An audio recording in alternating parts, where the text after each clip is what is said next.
Hi, this is Amy Mesney from Teaching Ideas from You. This is day 5 of Teaching with Novels. Today, I want to talk to you all about teaching with novels while still enjoying the book.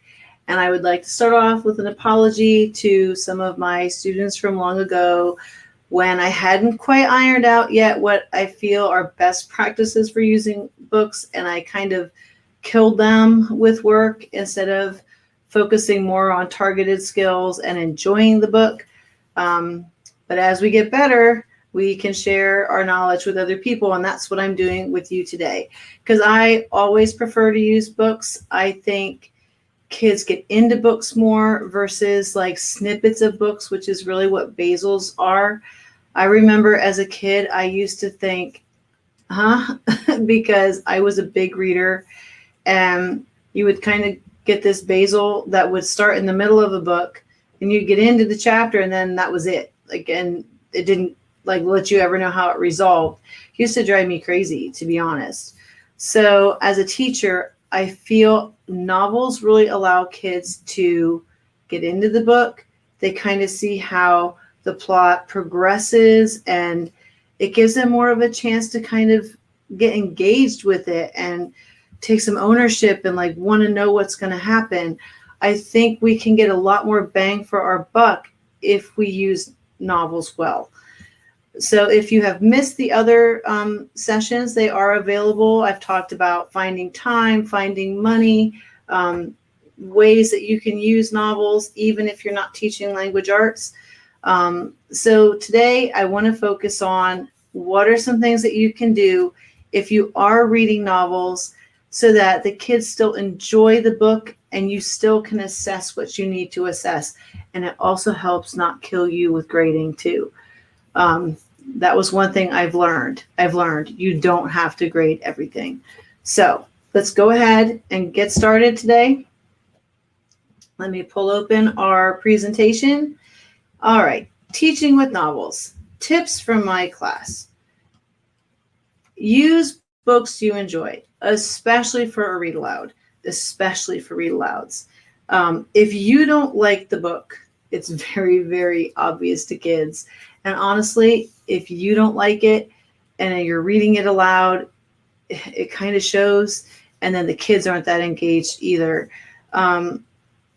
Sometimes it's hard because you really need to hit genres that maybe aren't your favorite. But my advice is, if you're reading the book and you just hate that book, try and find another one. I know Hatchet, for example, kids love that book. I can kind of fake my way through Hatchet, maybe, but it's just not my book. Just not my book. I don't enjoy it because I don't enjoy it. The kids don't enjoy it. So I'm better off looking for a different book. So, that's my advice. Sometimes you don't really have a choice if it's like a district required book or something, but if you can, find books that you personally really enjoy. It makes a world of difference. Chunk the book into age appropriate amounts. There's a lot of ways for you to kind of think about this. It's not just age appropriate amounts, but also the abilities in your class. And it's hard for us because like what takes me 10 minutes to read, honestly, would take my son like 2 hours. So you have to kind of consider the kid who's going to take the longest on this assignment. How long is it going to take them? Is there a way that you can make it more manageable for them? But sometimes like I would just want to sit and read the whole book, but I find readers like myself, we tend to like gobble the books. We don't tend to really think about the books. So sometimes it's okay to slow your fast readers down a little bit because they may read well, but it doesn't mean that they're really thinking about what they're reading. So I find that for myself, like my brother is a big reader too. That man can remember every little detail of everything. Literally, he will ask me things or say something and then look at me like I'm supposed to know what comes next. And it's like a Scooby-Doo episode from like 40 years ago. I got nothing. But I find for me, it's because I consume things more like potato chips, like gobble, gobble, gobble, gobble. And I don't really slow myself down to really think about it. So sometimes you have to think about your age group, the density of the book, how much is going to be enough that you have enough to talk about what's happening and hit the standards that you need to do. But it's not too much for the kids who need a little more time. And you're not allowing those old, faster kids to like race ahead and then they haven't really put any thought into the book. So my rule of thumb is I try and break at chapters. I try and do, if it's a normal size chapter, like 2 chapters. Some books have really tiny chapters and you can do 3 or 4, but that's where I'll go ahead and I'll kind of break my book up and I'll try and section it off by so many pages. Like I think my goal tends to be usually for upper elementary, like 20 to 40 pages. That isn't necessarily the kids reading that all themselves, but that's how I chunk the work. Okay. Another big tip, don't force kids to read aloud who don't want to read aloud. I mean, if you need to hear them as far as fluency, pull kids aside while they're working on something and have them read to you privately. There are some kids who either they're just crushingly shy or they just have anxiety or they just don't want to read. Making them read in front of everybody when they don't want to is not going to give you a true picture of what they can really do. And I also find that some kids don't like to read. Like I don't necessarily like to read aloud because if I'm reading aloud, I'm really thinking about reading aloud. I'm not really processing what I'm reading. So those kids who really need to process what they're reading, they don't necessarily like to read aloud. And I think if you think about that, we're talking about 2 different skills here. You're reading aloud or you're thinking about what you're reading. So some kids just aren't comfortable with it. Just have them read privately to you at another time. So that's my advice on that. And another tip, and I talked about this in another session, is use the audiobook. Use the audiobook. Some audiobooks are absolutely smack dab amazing. My son has a vision processing issue, so we tend to listen to a lot of audiobooks. Like he likes to read and then listen to it to double check his reading, or we'll read books in the car because he can process well in an audiobook. I kind of struggle with audiobooks because I don't pay attention, but some of the readers are so amazing that you just really want to read it. We read The Hate You Give. Audiobook was amazing. What was that one that was made into a movie about the video games last year? The audiobook was great. A lot of bad language in that book though. But then we had Lord of the Flies. It was like trying to listen to paint dry. So if you can check the audiobook ahead of time, check the reader. If it's a great reader, it will completely engage the kids in a different way from you reading. And you can just have the book play, or you can mix it up, have you read, have the book read. But using the audiobook also frees you up to go around and help with checking on kids and their comprehension, or helping with something else. Or maybe you put one group to listen to the book that they're reading while you work with another group. But the audiobooks, they can honestly be a game changer, and it can be pretty cheap to get them. You can even check them out from your library sometimes. But audiobooks, they were like absolutely amazing. And I do want to go back to another thought I have, especially for the read alouds. Don't be afraid to just say, are we not enjoying this book, and just ditching it. If the book isn't working, don't just keep plowing through it because you've started it.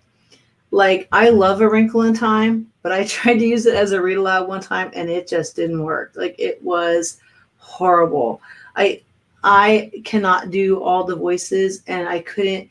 It didn't flow. The kids didn't understand what was going on. I had a hard time reading it out loud. And I just finally said, are we not enjoying this book? And they were like, no. So you know what? Sometimes you just have to let it go, because, for me, read aloud's a big part of my goal is to increase the love of reading. And if it's not working, you're not hitting that goal. So sometimes you just have to, say, you know what, we're going to start over. Let's pick a new one. Okay, so let's talk about just a quick overview of assessment. I am going to do a whole session on assessment, but I wanted to talk about how can you assess students on their reading without actually making them hate reading. And I apologize to some of my earlier students, because back in the day, you went and you got the book novel unit, and every single chapter had like 10 questions or more, and you gave the kids all those questions. And it was honestly a lot of work, especially for the kids who need a little more processing time or who read a little more slowly than others. And it does not make them enjoy reading. It doesn't. And that whenever you're using a book, whether it's in social studies or math, enjoying the reading needs to be a part of it, or no one will read the book. So let's talk about this. Again, whenever you're doing an assessment, try and think to yourself, how much do I need to really understand and assess what I need to know? Do I need the kids to do this much work, or can I get what I need from this much work? Sometimes we're just trying to practice a skill, and there's times for that. But I've seen kids come home, especially like middle school, with this giant list of questions, and I just think, why? Like, why do they need to answer that many questions on one chapter? I mean, if the chapter is a 10-page chapter and you got 10 questions, it's a lot of questions. Focus on your reading goal. I talked in one of the other sessions about when you're picking a book, the first thing you should do is decide, what is the goal for that book? Is it some sort of learning goal? Is it a skill? Is it you're just reading for the love of reading? But you want to focus on your assessment on that goal.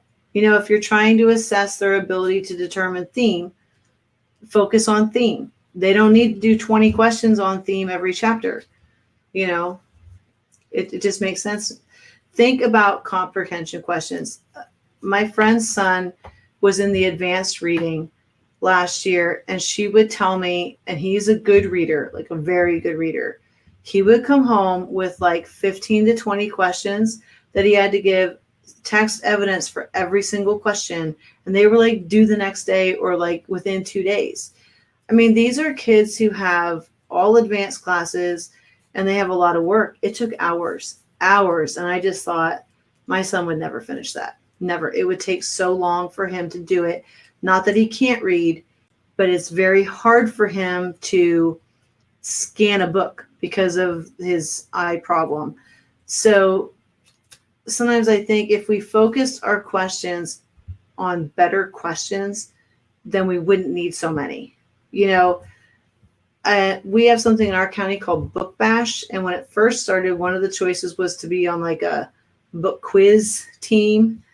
And they would come up with the craziest questions, like, what color cup did so-and-so use in the book? Honest to God, who cares? Like, what does that have to do with the book? It doesn't really teach you anything, but that the kid's got a photographic memory or can memorize a whole lot of junk. So I say to you, look at your questions, look at your list of questions. Anything that's a rote memory question, scratch it off. You don't need it. It doesn't tell you anything. It either just means the kid can look through the book and find it, or they have a good memory. But look at your questions and ask, which ones are higher order thinking skills? Which ones really show me that they can process the book, apply what they've learned, or analyze what they've done? Things like that. Those are your questions. If you have just a few good questions like that you require them to support with text evidence, you don't need 50 other questions. It's too much for the kids when they've got a lot of other homework to do. And the thing is it really doesn't support your goal. That's what I feel is something we miss sometimes. We think, well, these are all good things. Well, it might be good, but is it necessary? Vary up the activities. Again, like for my son, it's hard to go back in the book and scan. So maybe you have some questions, you have some vocabulary, you have some discussion where you can pop from group to group and listen to what they're talking about and assess that they understood whatever you're looking for through discussion. Maybe there's some partner activities where they can work on making the story arc, the plot line, or they, track how the character has changed or something like that. Or if you're looking at social studies and you're doing ancient Egypt, they can track facts about ancient Egypt or Egyptian culture that they found in the book. So look for different ways that you can assess student learning of your targeted goals. Ask for that text evidence. I mean, I think especially with all the testing that we have, what we want to know is, can they support their evidence? There's too many kids who just want to make an argument, not even just kids, adults too. They want to make an argument, but they have no support. Well, it isn't so because you say so. Like, there has to be a reason why you came to that. And I think as teachers, that's a big responsibility we have, to get kids to see that you have to build an argument, or if you have an answer for something, there has to be supporting reasons for that. So it's important that you work that in, because this is an expectation. It's throughout all the classes. So every teacher that asks for evidence is going to support the other teachers who also need to ask for evidence. If we all work on it, it's going to get easier. And finally, again, allow kids to work with a partner for certain things, not necessarily for everything, but you'd be amazed sometimes if you have a book-long project, what you can get with partners. I've had kids who work on developing an interview, like one isn't the interviewer and one is the character, and they make a fake interview and they've recorded it. I mean, you get some amazing work and stuff that if you had them do it by themselves, you probably, or you might not get as good of a work from them. Some kids like to work by themselves all the time, but the real world is that you're going to have to work with other people sometimes. So sometimes it's okay to make kids use a partner, not all the time, but sometimes. But, I don't necessarily let them use partners to answer comprehension questions, but sometimes it's better to have a partner for some of the longer projects, like the tracking of a character or the tracking of a plot. Sometimes that it goes so much better if they have a buddy. Then the work can be divided. It gets done faster. You can still see that they're understanding it. Or if they didn't understand it, maybe their buddy could help them along with it. Sometimes you get that bonus too. So I hope that helped you. I hope this gives you some ideas on how you can perhaps use the book without, making kids hate reading. And like I said, I look back on some of the things that I did now, and I think, ooh, I'm so sorry that I did that to my kids. But yeah, I find that when you get giant lists of comprehension questions, it's often just too much for the kids. Like you're over assessing, or you're assessing things that you don't even need to assess. You just don't. And we're going to talk about scoring all of this work too, because I used to score every single piece of the novel assessments, but you don't necessarily have to do that. But we're going to be talking about that in the last session. Tomorrow, I'm going to be talking about integrating novels into other subjects aside from language arts, because there is a place for it. And I've actually read some articles about teachers using books in classes you wouldn't think they'd be reading books in. I'm going to talk about how to organize and prepare so that you can have a successful novel study. Preparation is really key. It can mean the difference between sleeping and not sleeping. It helps a lot. And then the last one, again, is on assessment. So we've already had a few. They are available on YouTube and other locations like my blog if you'd like to go back for the ones you've missed. But otherwise, hopefully you'll join me tomorrow for integrating novels into any subject. And I am Amy Mesney from Teaching Ideas for You. And you can connect with me, I hope, on Facebook, Instagram, YouTube, my Teachers Pay Teacher Store, or my own website, teachingideasforyou.com. Thanks for coming, and I'm glad that you're here.